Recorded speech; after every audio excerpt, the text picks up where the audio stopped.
Hello everyone, हाय। कैसे हैं आप सब बच्चों? आप सभी का स्वागत करता हूं मैं इस लेक्चर में। मेरा नाम है प्रीतम और आप मुझे देख रहे हैं समाधान ट्यूटोरियल्स पे। तो सबसे पहले एक रिक्वेस्ट है, अगर आपने इस चैनल को सब्सक्राइब नहीं किया है तो आप लोग जरूर से जरूर इस चैनल को सब्सक्राइब कर ले, क्योंकि लगातार हम लोग जो भी सिलेबस है उसको कवर करने का पूरा प्रयास कर रहे हैं और उम्मीद है कि इस सेशन के लास्ट तक आते आते हम लोग लगभग जो भी हायर क्लासेस हैं उनके सारे सिलेबस को कवर कर लेंगे। तो देखिए, आज का जो विषय होने वाला है एकदम आग लगाने वाला होने वाला है, ठीक है? क्योंकि आज हम लोग पढ़ने वाले, आप देख सकते हो क्या पढ़ने वाले हम लोग, दहन और ज्वाला के बारे में, ठीक है? आग कैसे जलती है और उससे रिलेटेड जितने भी कॉन्सेप्ट्स हैं उन सबको हम लोग पूरा कवर करने वाले हैं। और उम्मीद है कि इसके बाद आपको बहुत सारी चीजें सीखने को मिलेंगी आग से रिलेटेड। आपने अभी तक केवल जलना देखा होगा, उसके पीछे के कॉन्सेप्ट को नहीं समझा होगा, ठीक है? तो आप इस चीज को भी समझ पाएंगे और किस सिचुएशन में आपको क्या स्टेप लेना है वो भी आप कर पाएंगे। कई बार ऐसी सिचुएशंस आती हैं जब आप कहीं आग लगी होती है और आप उसको हैंडल नहीं कर पाते हो, ठीक है? तो आप वो सारी चीजें जो है आप इस लेक्चर को देखने के बाद कर पाएंगे, बहुत सारी चीजें, ठीक है? ऐसे मैं रेकमेंड करूंगा कि अभी आप छोटे हो तो एक लेवल तक ही आप काम करें, क्योंकि जरूरी नहीं है कि आप सब चीज जान ही जाएं। कई बार जो है बड़े लोगों का गाइडेंस जरूरी होता है बच्चों को, तो जितना हो पाए केवल उतना ही पे आप फोकस करेंगे और उससे ज्यादा पे की कोशिश नहीं करेंगे, ठीक है? तो चलिए हम लोग शुरू करते हैं इस चैप्टर को, जिसका नाम है दहन और ज्वाला, और चीजें कैसे जलती हैं इनको भी हम लोग पूरा समझने का प्रयास करने वाले हैं। तो देखिए क्या है, जो सबसे पहला चीज है, आपने जलते हुए जरूर देखा होगा चीजों को। तो जलने को ही हम लोग क्या कहते हैं, चीजों के जलने को हम लोग कहते हैं दहन, ठीक है? क्या कहते हैं, चीजों के जलने को हम लोग क्या कहते हैं, दहन कहते हैं। अगर साइंस के लैंग्वेज में देखा जाए, हम लोग आप ऐसे जनरल लैंग्वेज में क्या बोलते हैं कि कोई चीज जल रहा है ना? तो लेकिन साइंस में हम लोग क्या कहते हैं कि दहन हो रहा है, ठीक है? तो दहन है क्या, इसको सबसे पहले जानते हैं और उसके बाद हम लोग जानेंगे कि आखिर कैसे कैसे दहन हो सकता है और कौन सी चीजें हैं जो उसके लिए जरूरी होती हैं और उसको हम लोग कंट्रोल कैसे करेंगे, इसको भी हम लोग डिस्कस करने वाले हैं। तो चलिए, दहन क्या है? तो दहन एक रासायनिक प्रक्रिया है, ठीक है? क्या है? रासायनिक प्रक्रिया है। आपने अभी केमिस्ट्री में तो बहुत ज्यादा पढ़ा नहीं होगा चीजों को। तो रासायनिक प्रक्रिया वो होती है जिसमें क्या होता है, एक पदार्थ से में बदलाव होके, एक दो या दो से, कभी एक पदार्थ भी बदल सकता है या फिर दो या दो से अधिक पदार्थ भी बदल के एक नए गुण वाले पदार्थ बनाते हैं, है ना? जैसे हाइड्रोजन और ऑक्सीजन दोनों मिलके क्या बनाते हैं, एक नए पदार्थ पानी का निर्माण करते हैं, ठीक है? वैसे ही दहन क्या है, एक रासायनिक प्रक्रिया है। इसमें कोई ज्वलनशील पदार्थ क्या करता है, ज्वलनशील पदार्थ उसको कहते हैं जो जल सकता है, ठीक है? आप ये जानते होंगे कि क्या है, सारी चीजें जो है वो नहीं जलाई जा सकती है ना? तो ज्वलनशील पदार्थ उसको कहते हैं जो जलाई जा सकती है या जल सकती है ना? कि उस पे भी कुछ कंडीशन है जो हम लोग आगे डिस्कस करेंगे। तो आपको आराम से बने रहना है लेक्चर के साथ और आप धीरे धीरे सारी चीजों को कवर कर पाओगे, ठीक है? तो दहन एक रासायनिक प्रक्रिया है जिसमें कोई ज्वलनशील पदार्थ ऑक्सीजन की उपस्थिति में जलकर ऊष्मा और प्रकाश उत्पन्न करता है, ठीक है? क्या करता है, ऑक्सीजन की उपस्थिति में, है ना? ऑक्सीजन जो है वो जलने के लिए जरूरी चीज है, ये भी हम लोग आगे देखेंगे। और ये एक ऑक्सीजन के लिए ये हमारे लिए एक फायदे की बात है कि जलने के लिए वो जरूरी भी है और इसकी मदद से हम लोग आग को कंट्रोल भी कर सकते हैं, इसको भी हम लोग देखने वाले हैं, ठीक है?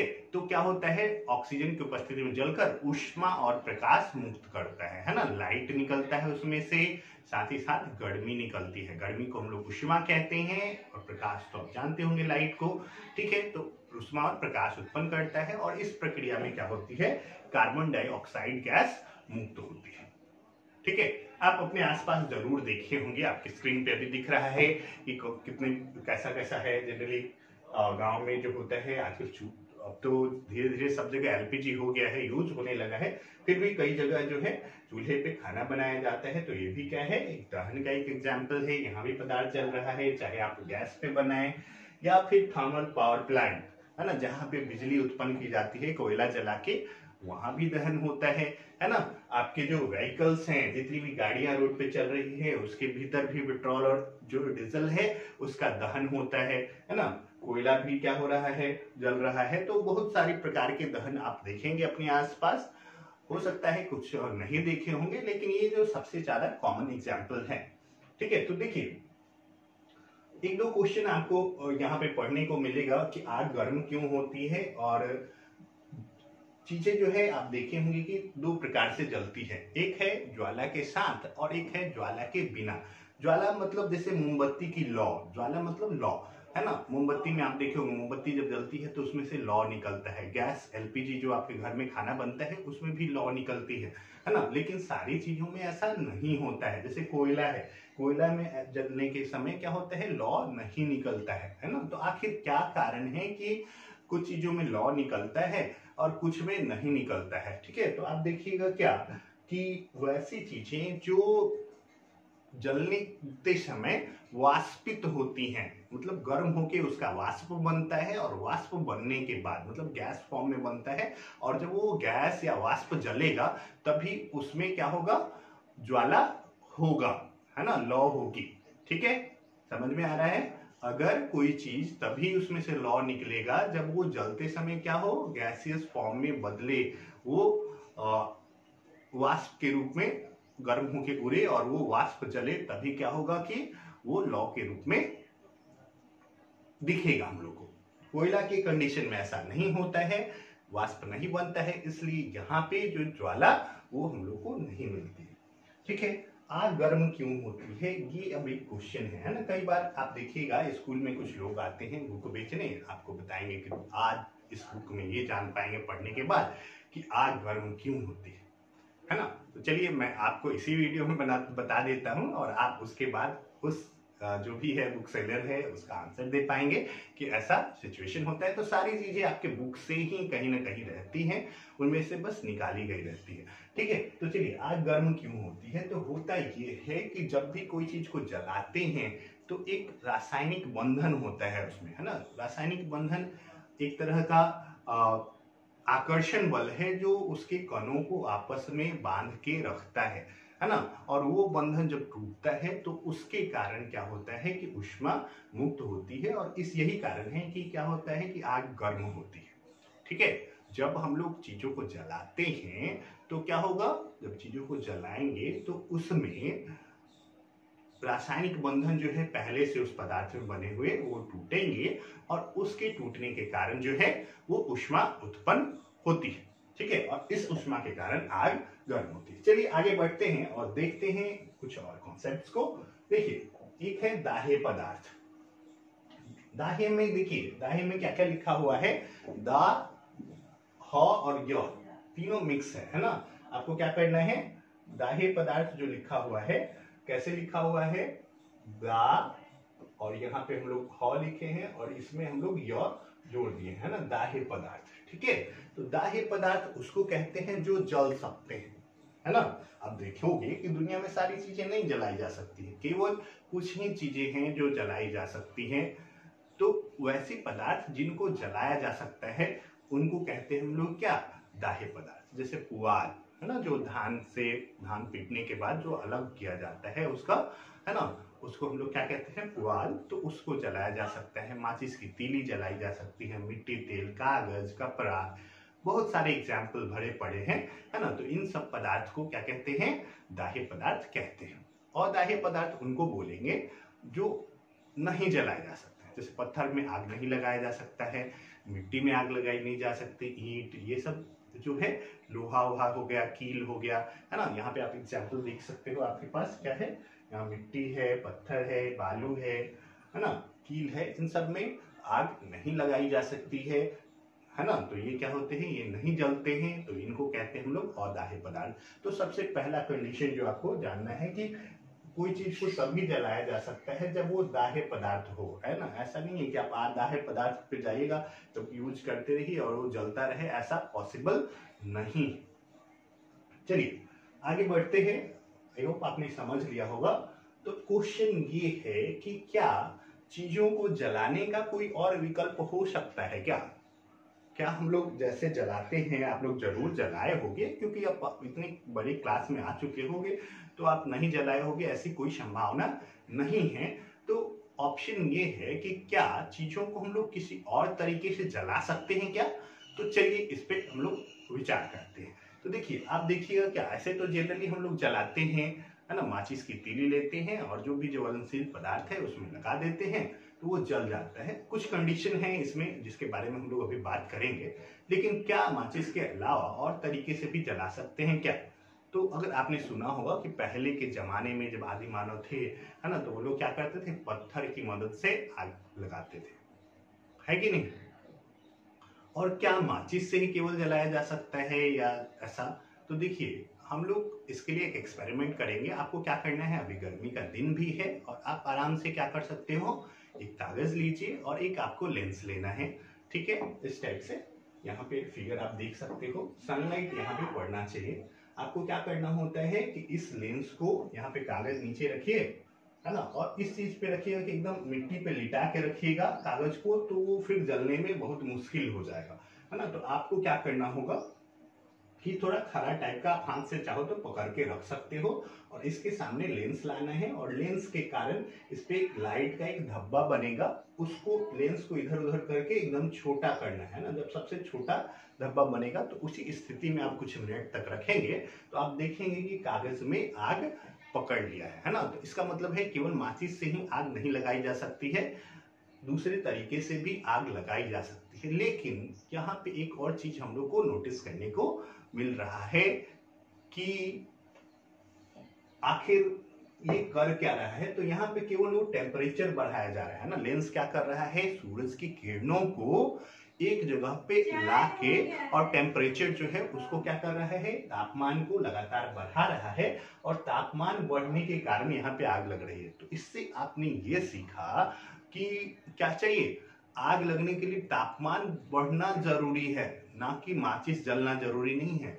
एक टेम्परेचर होता है जो उस मटेरियल को, हर एक मटेरियल को जलने के लिए, हर एक पदार्थ को जलने के लिए एक निश्चित तापक्रम की जरूरत होती है और उस तापक्रम के मिलते ही, चाहे वो किसी भी तरीके से मिले, वो पदार्थ जलना शुरू कर देता है। तो है ना इंटरेस्टिंग कि आपको माचिस की जरूरत नहीं है जलाने के लिए, आपको क्या चीज की जरूरत है, एक निश्चित तापक्रम देने की जरूरत है, निश्चित तापमान देने की जरूरत है। तो वो पदार्थ जो है अगर वो ज्वलनशील हुआ, दाह्य हुआ, तो वो जरूर से जरूर जलेगा, है ना। तो देखिए, अब देखिए, जलने के लिए आवश्यक पदार्थ हम लोग को क्या क्या चीज चाहिए। एक पदार्थ को जलाना है अगर हम लोग, तो क्या हर एक सिचुएशन में वो जलेगा ही क्या, है ना। कंडीशन, ये क्वेश्चन ये है कि क्या हर एक परिस्थिति में वो जलेगा। तो क्वेश्चन देखेंगे क्या कि हम लोग को तीन चीजों की जरूरत होती है किसी भी पदार्थ को जलाने के लिए। पहला, ज्वलनशील पदार्थ की उपस्थिति, ठीक है। क्या चाहिए, ज्वलनशील पदार्थ की उपस्थिति। जो जिस चीज में को आप जला रहे हो वो क्या होना चाहिए, वो ज्वलनशील होना चाहिए, है ना। पहला कंडीशन क्या है कि जिस चीज को आप जला रहे हो वो क्या होना चाहिए, ज्वलनशील होना चाहिए, मतलब वो जलने वाला होना चाहिए या दाह्य पदार्थ होना चाहिए। अगर आप अज्वलनशील पदार्थ को जलाएंगे तो कभी भी वो नहीं जलेगा, ठीक है। दूसरा, ऑक्सीजन की उपस्थिति, है ना। एक एक्सपेरिमेंट करो आप घर पे, क्या करना है, आपको मोमबत्ती लेना है, उसको जला लेना है और उसको क्या करना है, ग्लास से ढक देना है ना। शीशे के ग्लास से ढकिए ताकि आप उसको क्लियरली देख पाए कि अंदर क्या हो रहा है। तो आप देखोगे क्या कि थोड़ी देर बाद जो है मोमबत्ती बुझ जाती है। ऐसा क्यों हुआ, तो एक्चुअल में ऐसा होता है कि मोमबत्ती जब ग्लास से ढक दिया गया है तो ऑक्सीजन का जो सप्लाई है, जो हवा में ऑक्सीजन रहता है, वो उसको नहीं मिल पाता है और इस कारण से वो पदार्थ जो है जलना बंद कर देता है, ठीक है। तो दूसरी जो जरूरी चीज है वो क्या है, ऑक्सीजन की उपस्थिति है ना। ऑक्सीजन अगर रहेगा तो पदार्थ जलेगा, नहीं तो नहीं जलेगा।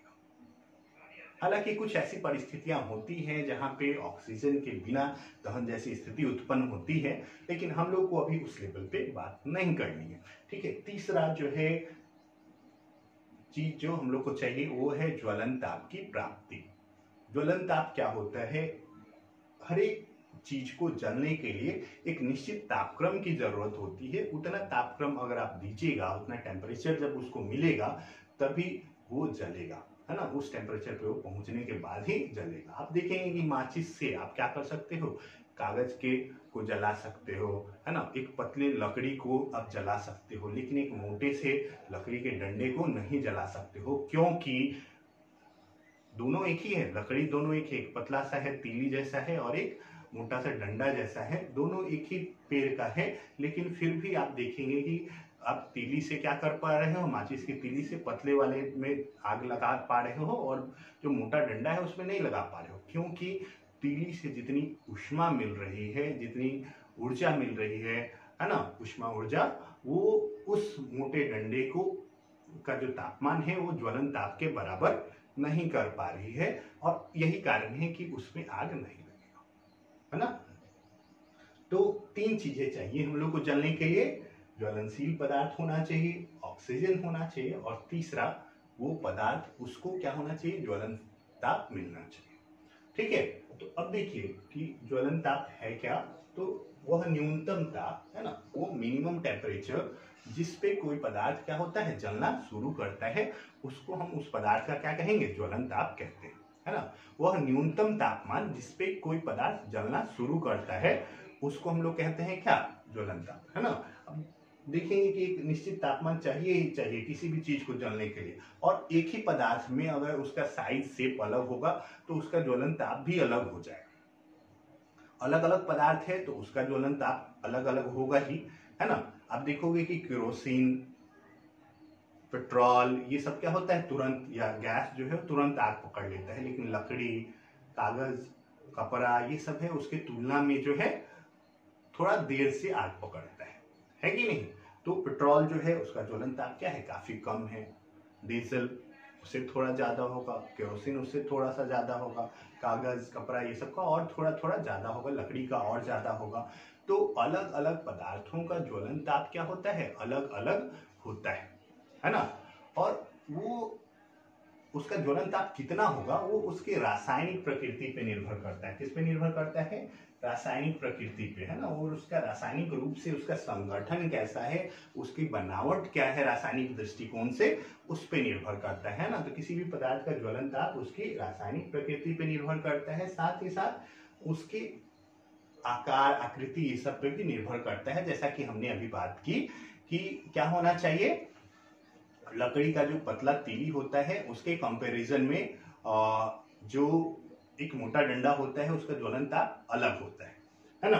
फास्फोरस का ज्वलन ताप जो है इतना कम होता है कि वो कमरे के तापमान पर जलने लगता है ना। हम लोग बात कर रहे हैं सफेद फास्फोरस की, है ना। फास्फोरस भी कई प्रकार का होता है, जिसमें जो सफेद फास्फोरस होता है वो उसको आप जैसे ही हवा में रखेंगे वो तुरंत वो आग पकड़ लेगा, है ना। आपको माचिस जलाने की भी जरूरत नहीं है, और इसीलिए उसको क्या किया जाता है, पानी के अंदर डुबाकर रखा जाता है। कागज की कटोरी में अगर आप पानी गर्म करेंगे तो क्या होगा, कागज नहीं जलेगा। ऐसे अगर आप कागज का कटोरी बनाएं और उसको सीधे मोमबत्ती के सामने ले जाएं, है ना, उसके ऊपर लौ के ऊपर रखें तो उसमें आग पकड़ लेगा। लेकिन उसी में पानी डाल के अगर आप उसको करेंगे तो ऐसा मतलब कागज की कटोरी जो है वो नहीं जलती है, क्योंकि जो टेम्परेचर कागज को जलने के लिए एक निश्चित तापक्रम चाहिए, लेकिन उसमें पानी रखने के बाद वो गीला हो गया तो अब उसका क्या हो गया, ज्वलन ताप बढ़ गया, है ना। तो देख रहे हैं एक ही मटेरियल का सिचुएशन के अकॉर्डिंग भी क्या हो रहा है, उसका ज्वलन ताप बदल रहा है। तो कागज की कटोरी में अगर आपने क्या किया है, पानी रखा है, तो अब कागज का ज्वलन ताप बढ़ गया। तो अब जो भी ऊष्मा दी जा रही है अब किसको मिल जा रहा है, वो पानी को मिल जा रहा है। पानी जो है ऊष्मा उसमें से प्राप्त कर ले रहा है, कागज को उसका ज्वलन ताप मिल नहीं पा रहा है और इसलिए कागज नहीं जल रहा है। आई होप आपको समझ में आया हो। तो चलिए आप ये करके देख सकते हो घर पे, ठीक है। अब देखिएगा क्या कि जलने के लिए, हवा प्राप्त करने के लिए चूल्हे ये सब में, चाहे आप लालटेन अगर आपने जलाया होगा या लैंप जलाया होगा, तो देखिएगा क्या उसके भीतर क्या होता है, छेद निच्छेद बना रहता है, जाली टाइप का बना रहता है, ताकि उससे अंदर से हवा पास हो सके, है ना। लालटेन लैंप जिन्होंने भी जलाया होगा, या फिर अगर आप गैस चूल्हा देखे हैं तो गैस चूल्हा जब बंद होगा, है ना, उस स्थिति में आप पलट के देखेंगे तो उसके पाइप में भी क्या रहता है, छेद बना रहता है, ताकि उससे हवा जाए, है ना, क्योंकि हवा भी जरूरी है, ऑक्सीजन जरूरी है जलने के लिए। ठीक है, तो ये सब कुछ इंपॉर्टेंट पॉइंट है जो आप नोट कर सकते हो। ठीक है, अब चलिए देखते हैं हम लोग, बहुत ही एक कॉमन सी चीज है माचिस, है ना, सेफ्टी मैच बोलते हैं हम लोग। और उसमें क्या होता है कि माचिस में अगर देखिएगा तो कैसे बना, इसकी कहानी हम लोग को जानना है। ठीक है, तो माचिस बनाने के जो दिशा में पहला प्रयास किया गया था चकमक पत्थर से, है ना। इस टाइप का पत्थर होता है जो आप स्क्रीन पे देख पा रहे होंगे। इस टाइप का जो है पत्थर, उसको क्या किया जाता था, आपस में ऐसे रब किया जाता था जिससे चिंगारी निकलती थी, है ना, जैसे लाइटर में होता है। चकमक पत्थर को आपस में रगड़ा जाता था तो उससे क्या है, लाइट निकलती थी और उससे आग जलाया जाता था, है ना। तो पहला प्रयास ये किया गया, इसमें थोड़ा मुश्किल होता था जलाना चीजों को, है ना। तो अब दूसरा प्रयास जो है वो रॉबर्ट बॉयल के द्वारा किया गया। तो उन्होंने किया क्या कि कागज में सफेद फास्फोरस लगा दिया। ठीक है, और क्या किया, कागज में सफेद फास्फोरस लगा दिया और उसको सल्फर लगे कागज पर रख दिया गया। ठीक है, तो वो दोनों जो है आपस में रिएक्शन करके और आग जलने लगता था। ठीक है, लेकिन हम लोग अभी अभी पढ़े कि फास्फोरस क्या होता है। फास्फोरस जो होता है वो कमरे के तापमान पे खुद आग पकड़ लेता है ना। तो ये जो था ये सुरक्षित नहीं था, उसको आप एक जगह से दूसरी जगह नहीं ले जा सकते, घर में स्टोर नहीं कर सकते, है ना, कभी भी आग पकड़ सकने मतलब करने का खतरा रहता है। तो ये भी जो है प्रयास विफल रहा। ठीक है, अभी जो हम लोग यूज करते हैं, जो माचिस हम लोग यूज करते हैं, उस पे जो तीली पे लगा रहता है, इस पे जो रसायन लगा रहता है, ये क्या रहता है, पोटेशियम क्लोरेट रहता है ना। यहाँ पे जो रहता है, आगे से आप इस चीज का ध्यान रखेंगे, क्योंकि हमारे घर में ये डेली यूज हो रहा है। तीली पे लगा रसायन क्या है, पोटेशियम क्लोरेट है। और इस पे यहाँ पे जो लगा हुआ रहता है, ये क्या रहता है, ये लाल फास्फोरस और सल्फर का जो है वो पेस्ट इस पे लगाया हुआ रहता है। जब इसको इस पे मारा जाता है तो इस रगड़ के कारण जो ऊष्मा उत्पन्न होती है, उससे इसको ज्वलनता प्राप्त हो जाता है और इससे ये जल जाता है। ठीक है, यहाँ पे घर्षण से क्या हो रही है, केमिकल रिएक्शन के साथ साथ घर्षण भी काम कर रहा है इसको ज्वलनता की प्राप्ति करने में, है ना। कुछ और चीजें को आपको जानना चाहिए। लाल फास्फोरस का आविष्कार हुआ था 1845 में, और सबसे पहले लाल फास्फोरस का इस्तेमाल करके सेफ्टी माचिस जो है कार्ल लुंडस्टॉन ने 1855 में स्वीडन में बनाई थी। ठीक है, तो ये सब चीजें हैं जो आपको जानना चाहिए। बहुत इंटरेस्टिंग फैक्ट्स हैं, बहुत मजेदार चीजें हैं, लगातार आप यूज कर रहे हो अपने घर में, और ये नहीं जानोगे तो ये एक अच्छी बात नहीं कही जा सकती। चलिए आगे हम लोग बढ़ते हैं और देखते हैं मोमबत्ती के बारे में। आप सब ने जरूर मोमबत्ती जलाई होगा कभी ना कभी। ठीक है, तो मोमबत्ती क्या है, मोमबत्ती एक ईंधन है। ईंधन उसको कहते हैं जिसको जलाने से हम लोग को ऊष्मा और प्रकाश मिलता है। ठीक है, तो मोमबत्ती क्या है, ईंधन है, और वो हाइड्रोजन और कार्बन से मिलके बनी होती है ना, हाइड्रोकार्बन बोलते हैं, है ना। हाइड्रोजन और कार्बन से बना जो यौगिक है उसको जनरली एक सामान्य नाम दिया गया है हाइड्रोकार्बन, हाइड्रोजन और कार्बन दोनों को मिला के। ठीक है, तो मोमबत्ती को जब जलाते हैं ना, तो मोमबत्ती में क्या होता है कि उसके आसपास का जो ये मोम है वो पिघल के उड़ता है, वाष्प में बदलता है, और वाष्प बदलता है तो वो वाष्प क्या होता है, ज्वाला के रूप में जलता है ना। अभी हमने बात की थी कुछ देर पहले कि कोई चीज ज्वाला तभी उत्पन्न करेगा, लौ उत्पन्न तभी करेगा जब क्या होगा, उसमें वो वाष्प के रूप में बदलेगा, है ना। तो ये क्या होता है, जलने के बाद धागे की सहायता से क्या होगा, उड़ के मतलब वाष्प बन के धागे की सहायता से ऊपर चढ़ेगा, ऊपर वाष्प के रूप में बदल के जलेगा। और ठीक है, और जलने के बाद क्या होता है, मतलब ऊष्मा और प्रकाश उत्पन्न होता है। ठीक है, यहाँ पे जब उठने के क्रम में हाइड्रोजन और कार्बन उत्पन्न होता है ना, और एक ऐसी ज्वाला के साथ जलता है, सुनहरी ज्वाला के साथ, और साथ ही साथ क्या होगा, उसका जलवाष्प बनेगा और कार्बन को भी जलाएगा। हाइड्रोजन और कार्बन दोनों, हाइड्रोजन जो है वो सबसे अच्छा ईंधन है, आपको ये पता होना चाहिए।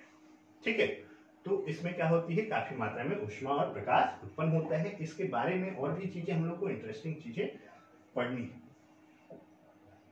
ठीक है, तो अब क्या करना है कि हम लोग को ये एक एक्सपेरिमेंट करके देखना है कि मोमबत्ती को जलने पर जल वाष्प उत्पन्न होता है। ठीक है, तो आपको क्या करना है, एक बीकर लेना है या शीशा का ग्लास लेना है और उसमें कुछ बर्फ का टुकड़ा डाल देना है और फिर नीचे एक मोमबत्ती जला देना है ना। तो आप देखेंगे क्या, क्योंकि यहाँ पे जो वाष्प है, यहाँ जब बर्फ के ठंडे तल के संपर्क में आएगी तो क्या होगा कि वो इसका जो वाष्प है फिर से वो ठंडा होके जल में परिवर्तित होने लगेगा, या फिर आपको हल्का हल्का धुआं टाइप का यहाँ दिखेगा, है ना। तो आपको इजीली आप देख सकते हो कि क्या होता है, ये मोमबत्ती जब जलाते हैं तो क्या होता है, उसका जल वाष्प जो है वो बनता है ना। इस एक्सपेरिमेंट के थ्रू क्या करना है आपको, फिर से मैं बता दूं, एक ग्लास लेना है या बीकर लेना है, उसमें रख देना है क्या चीज, बर्फ का टुकड़ा, और उसके बाद क्या करना है, मोमबत्ती नीचे जला के उसके तल के नीचे ऐसे जलाना है। ये थोड़ा ऊंचाई पे रखेंगे तो यहाँ पे आपको जलवाष्प दिखाई देगा। ठीक है, चलिए अब आगे देखते हैं। मोमबत्ती जलने पे कार्बन डाइऑक्साइड गैस मुक्त होती है, इसको हम लोग को क्या करना है, प्रमाणित करना है। ठीक है, मोमबत्ती जलने पे कौन सी गैस उत्पन्न होती है, कार्बन डाइऑक्साइड गैस उत्पन्न होती है, इसको प्रमाणित करना है। तो देखिए कार्बन डाइऑक्साइड का कहीं भी आपको प्रेजेंस दिखाना है कि वहां पे वो उत्पन्न है, तो कार्बन डाइऑक्साइड को चेक करने के लिए हम लोग यूज करते हैं चूना जल का, है ना। आप जानते होंगे चूना जो है ना, चूना क्या होता है, पेंट करने के लिए यूज कई बार लोग करते हैं। तो उसमें चूने का पाउडर लेते हैं और उसको पानी में डाल देते हैं, तो आप देखिएगा वो हल्का खौलते हुए कुछ समय बाद जो है वो ठंडा हो जाएगा और पानी का एक परत ऊपर आ जाता है, चूना नीचे बैठ जाता है, तो उसी को हम लोग कहते हैं चूना जल। ऊपर जो साफ पानी जैसा रहता है वो क्या है, चूना जल। और उसको लेना है आपको एक परख नली में, और मोमबत्ती की से जो गैस निकल रहा है उसको आप गाइड कीजिए किसी तरीके से। आप चाहो तो एक कीप ले सकते हो और कीप में पाइप लगा के, है ना, आप ऐसे करो कि क्या है, यहाँ पे मोमबत्ती जल रही है मान लीजिए, ठीक है, ये मोमबत्ती जल रही है, तो आपको क्या करना है, यहाँ पे एक कीप लगाना है और कीप लगा के यहाँ से पाइप लगा के, और यहाँ पे आप जो भी आपका बीकर है उसमें उसके गैस को लाइए। तो आप देखिएगा क्या कि जो चूना जल है ऐसे तो स्वच्छ रहता है, पानी साफ रहता है, लेकिन कुछ समय बाद क्या हो जाएगा, तो ये ऐसा बन जाएगा, है ना, दूधिया हो जाता है ना। तो कहीं भी कार्बन डाइऑक्साइड के उपस्थिति की जांच के लिए आपको क्या करना होता है, उसको चूना जल से गुजारिए। अगर उस गैस को, है ना, उसमें कार्बन डाइऑक्साइड है कि नहीं ये पता करने के लिए उस गैस को क्या करना है, चूना जल से पास कराना है। अगर वो उसमें कार्बन डाइऑक्साइड होगा तो वो क्या हो जाएगा, चूना जल जो है वो दूधिया हो जाता है, दूध जैसा हल्का परिवर्तित हो जाएगा। ठीक है, चलिए तो देखिए मोमबत्ती का वाष्प, है ना, कई बार क्या होता है, सफेद धुआं, आप मोमबत्ती को तुरंत बुझाइए और क्या कीजिए, और जैसे ही बुझा देंगे एक तीली आपको क्या करना है, यहाँ पे जो धुआं का एक लाइन बनेगा उसके पास ले जाइए, तो देखिएगा तुरंत फिर वापस से क्या हो जाएगा, मोमबत्ती जो है आग पकड़ लेगा। मतलब ये जो है मोमबत्ती का ही वाष्प है ना। इसको बुझाना है और तुरंत जिस बुझा और उसी समय आपको क्या करना है, जो धुआं उठ रहा है उस पे कहीं दूर पे क्या करना है, माचिस की तीली जलती हुई लेके आइए, तो फिर से देखिएगा कि इतना दूर से ही ये फिर से वापस आग पकड़ लिया। मतलब ये जो है क्या होता है, मोमबत्ती का वो वाष्प रहता है। ठीक है, चलिए अब मोमबत्ती की लौ का काला भाग, है ना, आप देखेंगे अभी लौ के बारे में हम लोग पढ़ेंगे। 3 भाग रहता है मोमबत्ती में कि लौ में, है ना, उसको हम लोग पढ़ेंगे। और उसके बाद हम लोग यहाँ पे देख रहे हैं, आप काला भाग दिख रहा होगा, और यहाँ पे क्या होता है, काला भाग क्यों होता है, कार्बन की उपस्थिति के कारण होता है। अभी लौ के बारे में हम लोग आगे देखेंगे और भी। ठीक है, तो ये कार्बन की उपस्थिति के कारण हो, यहाँ पे छोटे छोटे कार्बन के पार्टिकल रहते हैं जो पूरी तरीके से नहीं जल पाते हैं, और वो उसी कारण जो है वो काला हिस्सा रहता है और ऊपर जो है कालिख भी आती है। ठीक है, अगर इसके आप ऊपर अगर कोई मेटल का टुकड़ा रखेंगे तो देखेंगे कि उसमें क्या हो रहा है, कालिख लग जाती है। तो वो किस कारण होता है, कार्बन जो नहीं जला रहता है उसके पार्टिकल वहां जाके चिपक जाते हैं। चलिए, तो अब देखिए आग पर नियंत्रण कैसे करें। तो अभी तक हमने लगभग जान लिया है कि चीजें जलती कैसी हैं। तो अब हम लोग जो है उसकी जो जरूरत है उसी को हम लोग कमजोरी बनाएंगे, है ना। हम लोग को क्या करना है, आप देख रहे हो कि कोई भी चीज जलेगा तो उसको चाहिए ईंधन या ज्वलनशील पदार्थ, उसके बाद ऑक्सीजन चाहिए और उसको क्या चाहिए, ज्वलन ताप की प्राप्ति होनी चाहिए। तीन चीज हम लोग को चाहिए ही चाहिए। तो अगर कहीं पे आग लग जाता है तो इन तीनों में से अगर किसी एक सिचुएशन को हम हटा दें, है ना, तो आग आसानी से बुझाई जा सकती है। ठीक, क्या करना है, तीन चीज है, उसमें से किसी न एक कंडीशन को आपको हटा देना है। जैसे आप क्या कर सकते हो, दाह्य पदार्थ को हटा दे, जो चीज जल रहा है उसी को हटा दीजिए। हटा दीजिए मतलब उसका जो बाकी हिस्सा जो नहीं जला हुआ है वो वाला, है ना। ऐसा नहीं है कि जलते हुए में अपना हाथ डालो और बस खुद का हाथ जला दो, ऐसा नहीं करना है। बाकी जो जलने वाला पदार्थ है वहां से हटा दीजिए, तो चूंकि मिलेगा नहीं जलने वाला चीज तो वो नहीं जल पाएगा। दूसरा ये है कि ऑक्सीजन की सप्लाई उसका बंद कर दे। चूंकि हवा तो सभी जगह फैली हुई है, तो ऑक्सीजन की सप्लाई कैसे बंद करेंगे ये भी एक मैटर है ना। तो छोटा मोटा है, अब मोमबत्ती है तो उसको ग्लास से ढक दोगे, है कि नहीं। कई बार हम लोग क्या करते हैं, ऑक्सीजन की सप्लाई बंद करने के लिए हम लोग बालू, मिट्टी ये सब का इस्तेमाल करते हैं। आप देखेंगे पेट्रोल पंप पे बाल्टी में क्या रहता है, बालू रखा रहता है ना, कि अगर वहां पे आग लगे तो आपको क्या करना है, उसको बालू से ढक देना है ताकि वो बुझ जाए, है ना। बालू अदाह्य पदार्थ है और वो ऑक्सीजन की सप्लाई को भी क्या करेगा, काट देगा, है ना। हवा जो है वो नहीं मिल पाएगा वायुमंडल से। ठीक है, तो ऑक्सीजन की आपूर्ति बंद करने के लिए बहुत सारे तरीके हैं, थोड़ा बहुत हम लोग उसको डिस्कस करने वाले हैं आगे। उसके बाद क्या करना है, पदार्थ के ज्वलन ताप को बढ़ा दें, है ना। जैसे कि हम लोग देखे थे कि कागज की कटोरी में पानी रख दिए तो उसका ज्वलन ताप क्या हो गया, बढ़ गया, तो अब वो नहीं जलेगा। वैसे ही देखेंगे कि सूखी लकड़ी आसानी से जलती है, गीली लकड़ी जो है वो थोड़ा लेट से जलती है। क्यों, क्योंकि उसका ज्वलन ताप ज्यादा होगा, है ना। तो अगर पानी आप डाल दे रहे हैं तो उसका ज्वलन ताप बढ़ जाएगा और वो फिर नहीं जल पाएगा, है ना। तो इसीलिए हम लोग पानी का इस्तेमाल करते हैं, क्या चीज के लिए, ज्वलन ताप को बढ़ा के आग को रोकने के लिए।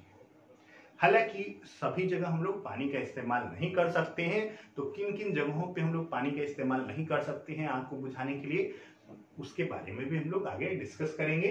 चलते हैं, आगे बढ़ते हैं और देखते हैं कि क्या होता है। तो आपको मैं बता दूं, थोड़ा बहुत आपको पता होना चाहिए कि आग के भी कई प्रकार होते हैं। थोड़ा सा आपको लगेगा कि ये क्या है, ये तो कुछ नया आ रहा है ना, लेकिन एक्चुअल में क्या होता है कि आग भी कई प्रकार की होती है। वो किस प्रकार के पदार्थ में लगी है, उस प्रकार के पदार्थ के आधार पे हम लोग आग को कई प्रकार में बांटा गया है।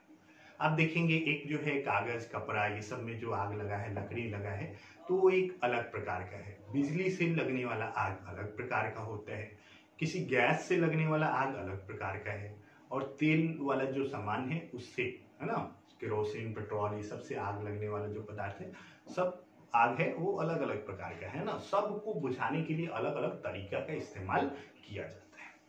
आप सबको एक ही तरीके से नहीं कर सकते हो, है ना। क्योंकि देखिए पानी से हम जो है पहले प्रकार का जो आग है, अगर कागज, कपड़ा, लकड़ी ये सब में लगा है तो आप पानी से आसानी से बुझा सकते हो, कोई दिक्कत नहीं है। उससे ज्वलन ताप बढ़ा दीजिए आप मटेरियल का और वो आग बुझ जाएगी, ठीक है। लेकिन अगर मान लीजिए कि तेल में आग लगी हुई है, उस समय अगर आप क्या करते हो, पानी डालते हो, तो होगा ये कि तेल जो है फिर से पानी के ऊपर चूंकि आ जाता है, वो तैर के, है ना, ऊपर आता है, तो वो जलना बुझेगा नहीं। पानी नीचे चला गया, तेल ऊपर आ गया, अभी भी जल ही रहा है। तो आप पानी से जो है तेल की आग को नहीं बुझा सकते हो। बिजली से लगी है तो बिल्कुल नहीं बुझाना है आपको, है ना, क्योंकि पानी से होके करंट जिसके पास भी पानी जाएगा वहां पे लग जाएगा, है ना। तो इस चीज का ध्यान रखना है। गैस में लगी है तब भी आप नहीं बुझा सकते हो, है ना। गैस तो ऊपर उड़ के क्या हो जाएगा, पानी से उसको कोई फर्क नहीं पड़ने वाला है, ठीक है। तो हम लोग को क्या करना है, जैसा आग के बारे में पहले पता करना है कि आग किस प्रकार की चीज से लगी है, और उसके बाद ही हम लोग डिसाइड करेंगे कि आखिर हम लोग किस प्रकार का, मतलब उसको किस प्रकार बुझाएं या किस प्रकार का बुझाने वाला प्रयोग करें। ना, तो एक टर्म है अग्निशामक, है ना। अग्निशामक किसको कहते हैं? वैसा पदार्थ जो क्या करता है, आग को बुझाने के लिए प्रयोग किया जाता है, उसको हम लोग कहते हैं अग्निशामक, है ना।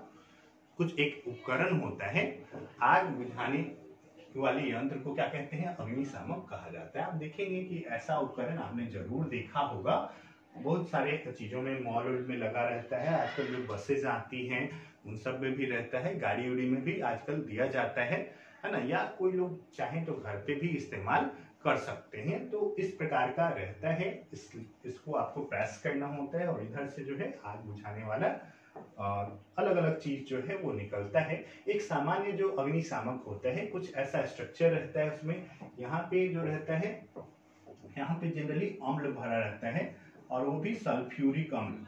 ज्यादातर सिचुएशन में कौन सा रहता है? सल्फ्यूरिक अम्ल, जो बैटरी में यूज किया जाता है ना, तेजाब, है ना, वो उसमें डिस्टिल वाटर मिला के इसमें रखा रहता है। और यहाँ पे रहता है क्या, यहाँ पे सोडियम बाइकार्बोनेट, जो हम लोग खाना बेकिंग सोडा जिसको कहते हैं, है ना, वो रखा हुआ रहता है। ठीक है, यहाँ पे क्या है, यहाँ पे बेकिंग सोडा रखा हुआ है और ये डूबा हुआ इसमें रहता है। यहाँ पे एक लीवर रहता है जिसको आप दबाएंगे तो ये ग्लास जो है वो टूट के, और इसमें क्या हो जाएगा, बेकिंग सोडा जो है इस अम्ल में, सल्फ्यूरिक अम्ल में क्या हो जाएगा, मिल जाएगा। और हम सल्फ्यूरिक अम्ल से जब अभिक्रिया करता है कौन, बेकिंग सोडा या खावा सोडा, जो भी आप बोले, है ना, तो क्या बनता है, कार्बन डाइऑक्साइड गैस बनती है। ठीक है, क्या होगा, अम्ल प्लस सोडियम बाइकार्बोनेट। ऐसे जनरली सल्फ्यूरिक अम्ल रहता है, दूसरा कोई अम्ल भी यूज किया जा सकता है। ठीक है, तो अम्ल जब क्या करता है, अभिक्रिया करता है किससे, अम्ल अभिक्रिया करता है सोडियम बाइकार्बोनेट से, तो कौन सी गैस बनती है, कार्बन डाइऑक्साइड गैस निकलती है। और कार्बन डाइऑक्साइड गैस क्या करती है, उस आग को बुझा देती है। अब एक सामान्य सा क्वेश्चन है कि अगर कार्बन डाइऑक्साइड भी एक गैस है, ऑक्सीजन भी गैस है, तो उड़ नहीं जाएगी, है ना, वो कैसे आग को बुझा कैसे पाएगी, है ना, उसका ऑक्सीजन सप्लाई कैसे काटेगी। तो होता ये है कि ऑक्सीजन गैस जो है वो हल्की होती है और कार्बन डाइऑक्साइड उससे भारी होती है। तो जब कार्बन डाइऑक्साइड गैस निकलती है तो वो क्या करेगी, ऑक्सीजन को ऊपर भेज देगी और खुद नीचे चली जाएगी। तो जो आग जल रहा है उसका क्या होगा, ऑक्सीजन सप्लाई कट जाएगा और फिर आग जो है वो ऑक्सीजन नहीं मिलने के कारण बुझ जाएगी, है ना। तो आपको बस यही करना है, क्या करना है, कार्बन डाइऑक्साइड वाला जो है ये जनरली हम लोग कैसा कैसा अभी हम लोग देखेंगे कि इस प्रकार का जो अग्निशामक है कहाँ पे इस्तेमाल किया जाना चाहिए, है ना। तो कार्बन डाइऑक्साइड क्या होती है, ऑक्सीजन से भारी होती है ना, इसलिए क्या कर सकते हैं, आप इसका इस्तेमाल करके आग को बुझा सकते हैं। ठीक है, बिजली से लगी आग को पानी से कभी नहीं बुझाना चाहिए, तेल से लगी आग को पानी से नहीं बुझाना चाहिए। ठीक है, और आग लगने से आपको क्या करना है, अग्निशामक सेवा का जो टोल फ्री नंबर रहता है 101, है ना, कितना पे, 101 पे कॉल करना है, या बिहार में अगर आप हैं तो 0612222223 पे कॉल करना है। और इससे क्या होगा, जो अग्निशमन वाले हैं लोग वो आएंगे और दमकल जिसको हम लोग बोलते हैं वो आएगी और उसके बाद आग को बुझाया जाएगा, है ना। वो लोग ट्रेंड प्रोफेशनल रहते हैं, उनको पता रहता है कि कैसे आग को किस प्रकार से बुझाना है। देखिए, तो अब देखिए यहाँ पे हम लोग आप देख पा रहे होंगे कि बहुत सारे प्रकार के जो है फायर एक्सटिंग्विशर यूज किए गए हैं। तो बहुत सारे प्रकार के होते हैं, आग के प्रकार के अनुसार इनका इस्तेमाल किया जाता है। एक है वेट केमिकल, गीला इसमें रसायन रहता है, इसका इस्तेमाल करते हैं हम लोग। जो खाना पकाने वाला जो तेल रहता है, कुकिंग ऑयल, जैसे सरसों तेल, ये सब में आग लगा हुआ है, लकड़ी, पेपर, कपड़ा, ये सब में है, तो आपको क्या करना है, इसका इस्तेमाल करना है। 1 मीटर की दूरी से इसको पूरा खाली कर देना है उस पर। कार्बन डाइऑक्साइड वाला जो अभी हमने पीछे देखा, वो जलने वाले लिक्विड के लिए आप यूज कर सकते हो। करंट आ रहा है, अगर इलेक्ट्रिसिटी कहीं पे के कारण आग लगा है, अभी भी करंट आ रहा है, तो वहां पे आप यूज कर सकते हो। इसको आपको यूज कहाँ नहीं करना है, लकड़ी, पेपर, कपड़ा, ये सब से या कोई मेटल में आग लगा हुआ है तो वहां पे CO2 वाला नहीं काम करेगा, है ना। तो जलने वाला लिक्विड है या फिर बिजली से लगी आग है तो आपको कार्बन डाइऑक्साइड वाला यूज करना है। फूम वाला आता है तो फूम वाला आपको लकड़ी, कागज, कपड़ा ये सब में यूज करना है। या जलने वाला लिक्विड है तो उसमें आप यूज कर सकते हो। इसका इस्तेमाल आप बिजली वाले में नहीं कर सकते हो, है ना। तो आपको सबको याद कर लेना है, बहुत ही इंटरेस्टिंग है और आपको डेली लाइफ में यूज भी आएगा, है ना, यूज आ सकता है। ड्राई पाउडर वाला आता है, उस पर लिखा रहता है कि कौन सा किस टाइप का है। ये लकड़ी, पेपर, कपड़ा पे यूज कर सकते हैं। फ्लेमेबल लिक्विड है ना, कोई ज्वलनशील अगर द्रव है, गैस है या फिर लाइट इलेक्ट्रिकल इक्विपमेंट है, सारे प्रकार के आपको ड्राई पाउडर वाला बुझा सकता है। कौन सा वाला? ड्राई पाउडर, है ना। सूखा चूर्ण वाला जो है वो क्या करेगा, सारे प्रकार के आग को बुझा देगा, ठीक है। और उसके बाद यहाँ ये वाटर का इस्तेमाल करना है किस पे? लकड़ी, पेपर और कपड़ों पे, है ना। इस पे लिक्विड जो जलने वाला है लिक्विड उस पे नहीं करना है, बिजली वाले पे नहीं करना है, ठीक है। तो इतना प्रकार का जो है फायर जो है अग्निशामक यूज किया जाता है। चलिए, अग्निकांड क्या होता है? अग्निकांड अगर कहीं पे क्या हो गया, बहुत ज्यादा मात्रा में आग लग गया तो उसको हम लोग क्या कहते हैं? अग्निकांड कहते हैं, है ना। कई जगह देखिएगा, कई बार कोयले के खदान में, जंगल में, है ना, कहीं घर में, या कई बार पटाखा ये सब जलाने से भी क्या होता है? अग्निकांड हो जाता है ना। तो कई बार इससे प्रकृति को बहुत नुकसान होता है ना। कुछ हद तक तो अब किसी चीज को, दंगल वाले आग को कंट्रोल करना बहुत मुश्किल होता है। कुछ स्टेप हैं जिनके द्वारा लोग अगर उठाएं तो इसको कम किया जा सकता है ना। क्योंकि प्रकृति जो है कुछ प्राकृतिक कारणों से होगी तो उसको हम लोग नहीं कंट्रोल कर सकते। कई बार देखिएगा विस्फोट होता है कहीं पे, तो विस्फोट क्या है? तेजी से कोई चीज जल रहा है तो उसको हम लोग विस्फोट कहते हैं। पटाखा अगर छूटता है तो वो क्या हो रहा है? एक तीव्र दहन है ना। तो विस्फोट क्या है? एक तीव्र दहन का उदाहरण है। चलिए, अब मोमबत्ती की ज्वाला के बारे में पढ़ते हैं और उसके बाद थोड़ा सा हम लोग इफेक्ट पढ़ेंगे कि आखिर जो दहन है उसका क्या क्या इफेक्ट पड़ता है। तो मोमबत्ती की ज्वाला के 3 भाग, बाहरी भाग, मध्य भाग और आंतरिक भाग, ठीक है। जो बाहरी भाग होता है ना वो नीला होता है और अधिक होता है, जनरली आपको दिखेगा नहीं, ठीक है। यहाँ पे हल्का नीला दिख रहा है, लेकिन बाहर वाला जो भाग रहता है वो क्या रहता है? जो अदीप्त होता है, दिखाई आपको नहीं देगा, है ना। वो सबसे गर्म भाग रहता है, वहां पे इजीली ऑक्सीजन मिल रहा है तो वहां पे पूर्ण दहन हो रहा है, चीजें जो है वो पूरी तरीके से जल रही है, ठीक है। तो जो सबसे बाहरी भाग होगा वो क्या होता है? सबसे गर्म भाग रहता है। आप देखिएगा, थोड़ा सा ऊंचाई पर रखिएगा यहाँ पे हाथ, तो आपको बहुत ज्यादा मतलब जल्दी जलने लगेगा हाथ, है ना। जो बीच वाला भाग है, मध्य भाग जो है वो क्या होता है? पीला रहता है ना। आपको क्या क्या नोटिस करना है? पीला, चमकीला और दीप्त क्षेत्र होता है, मतलब लाइट इसी के कारण रहता है, मध्य भाग के कारण, है ना। यहाँ कार्बन के कुछ कण रहते हैं, है ना, गर्म होकर वाष्पित होकर ये चमकते हैं। यहाँ पे क्या होगा? क्योंकि ऑक्सीजन सप्लाई यहाँ पे अच्छे से नहीं मिलती है तो इसीलिए पूर्ण दहन नहीं होगा, है ना। और जो आंतरिक क्षेत्र है, ये वाला हिस्सा जो है, ठीक है, वो क्या होगा?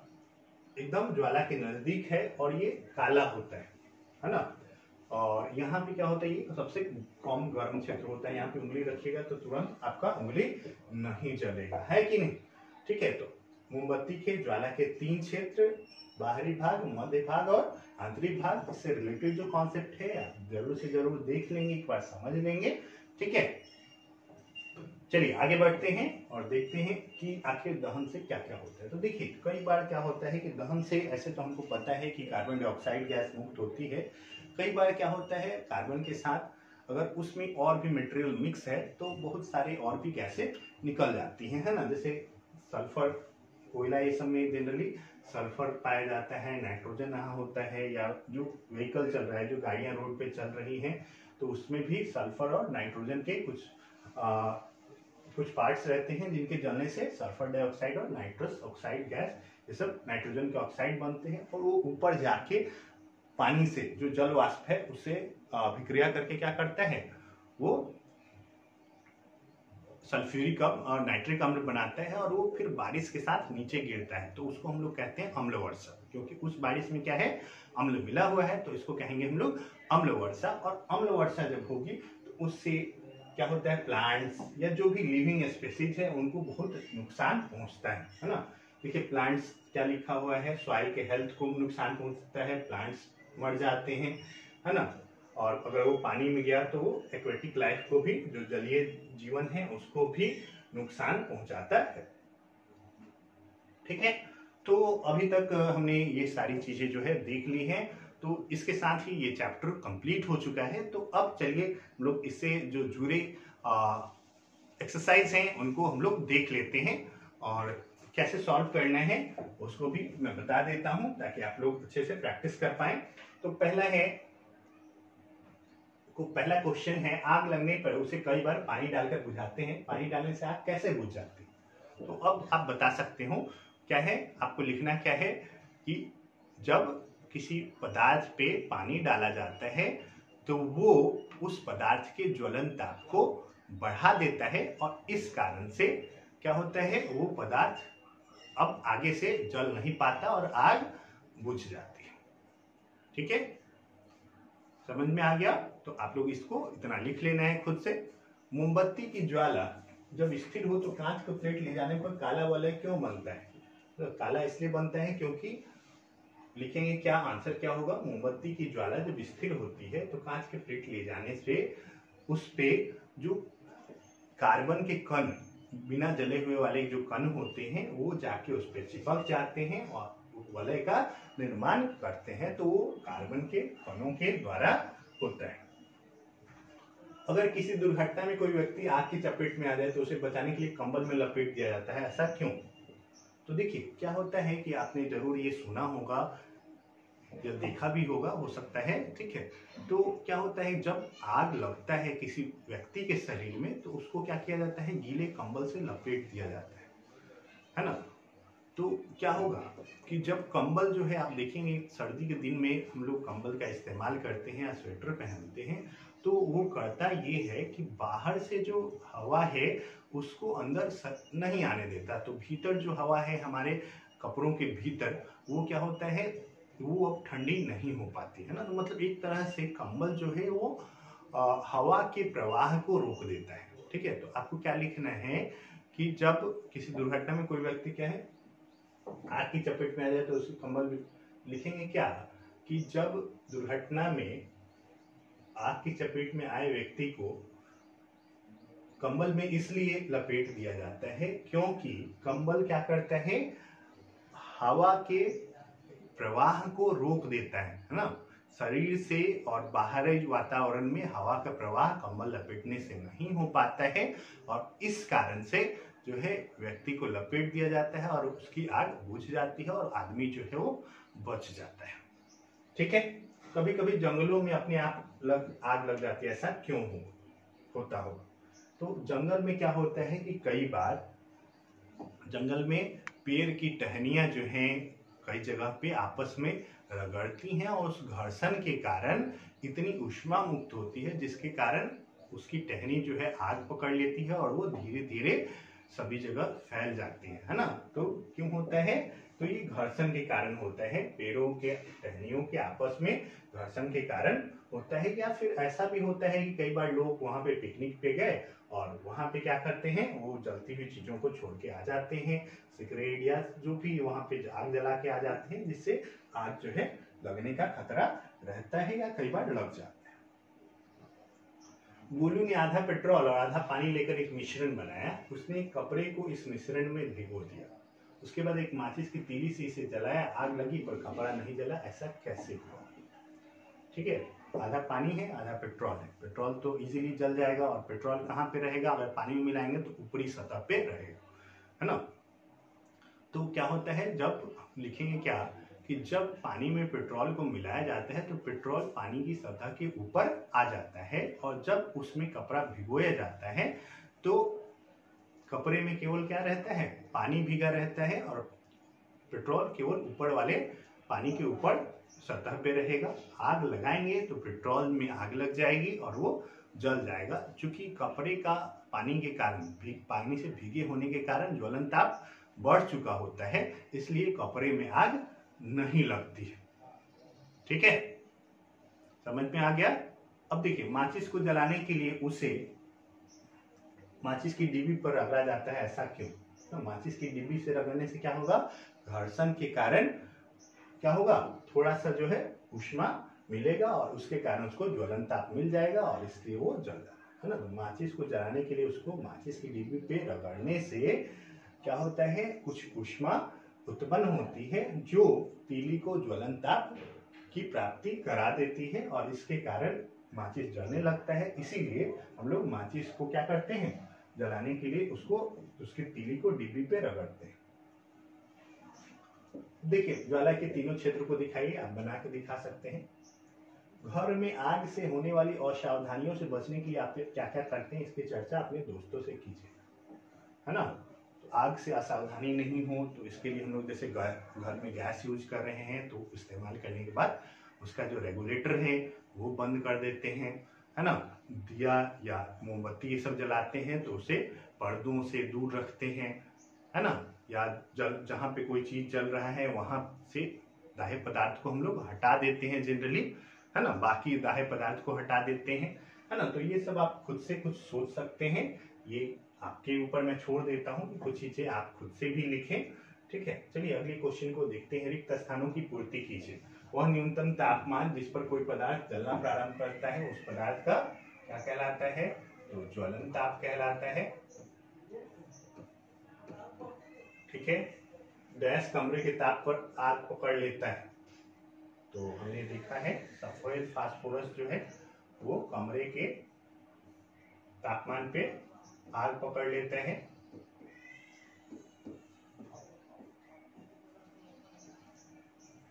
मोम एक हाइड्रोकार्बन है जो हाइड्रोजन और कार्बन से मिलकर बनी होती है।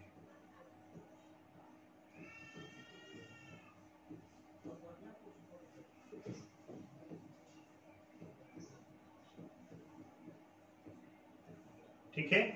ईंधन के जलने पर डैश और डैश बनता है, तो कार्बन डाइऑक्साइड और जल जल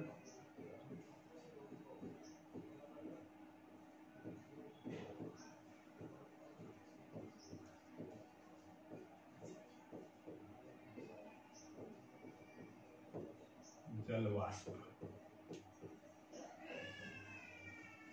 पेट्रोल का ज्वलन ताप केरोसिन के ज्वलन ताप से क्या होता है, पेट्रोल केरोसिन से उसका ज्वलन ताप कम होता है, ठीक है। चलिए अब निम्न पर सही या गलत का निशान लगे। कागज के कटोरा में पानी डालकर गर्म करने पर कागज जल जाता है, गलत।